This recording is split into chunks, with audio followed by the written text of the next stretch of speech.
செய்து பூஜிக்கும் பக்தி அதிலும் உன்னை காணலாம். பசி என்று தன் முன் வந்து கையேந்தி கேட்கும் போது தன் உணவை தந்தால் கூட உன்னை காணலாம்.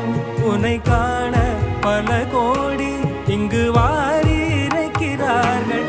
எளிதாக உன்னை சேர இங்கு யாரு நினைக்கிறார்கள்.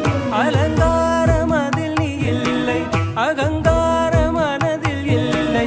துளி கள்ளம் கபடம் கலந்திடாத அன்பில் இருக்கிறாய். உணர்ந்தேன் உனையே உனையே மறந்தேன்